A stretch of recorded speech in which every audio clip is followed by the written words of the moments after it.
제주시의 한 중증장애인 거주시설이 운영을 그만하겠다며 이 자진 폐지 절차를 밟고 있는데요.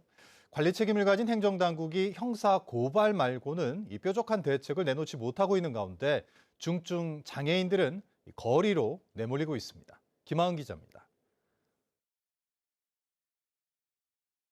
생업을 뒤로하고 피켓 시위에 나선 사람들. 이들이 거리로 나선 이유는 가족이 거주하는 중증장애인 시설이 2달 전 문을 닫겠다며 통보했기 때문입니다.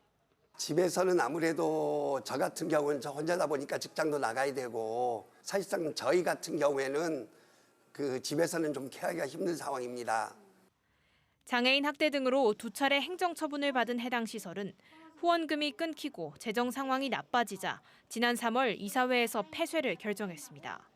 특히 전원 조치에 대해서는 부모자와 분명한 협의를 이루어가면서 2, 3년 동안의 기간을 둬가면서 이제 해야 되는 문제인데 이 법인이 이제 결정하는 거에 대해서 아예 비밀리에 그리고 접수하는 것도 비밀리에. 이 시설에 거주하는 중증장애인들은 모두 37명. 하지만 제주시에 있는 중증장애인 시설 10곳도 모두 포화 상태입니다. 문제가 불거진 지 석 달이 다 돼가지만 뾰족한 대책은 없는 상태가 이어지면서 행정당국이 손을 놓고 있다는 비판도 제기됩니다. 행정은 행정답게 결단을 내려야 된다. 시설을 폐쇄하면 임시시설장을 우리가 행정에서 파견할 수 있거든요. 네.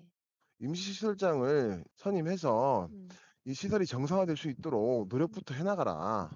하지만 시설 관리 주체인 제주시가 내놓은 답은 사실상 시설을 임의로 폐쇄할 경우 관계자를 형사 고발하겠다는 것뿐입니다. 그러니까 일단은 그 임시시설장 파견을 하라라는 내용도 그 시설에 대한 그 저희가 강제로 점거해서 운영을 할 수는 없는 상황이라서 그러니까 법인의 협조가 필요한 상황이에요.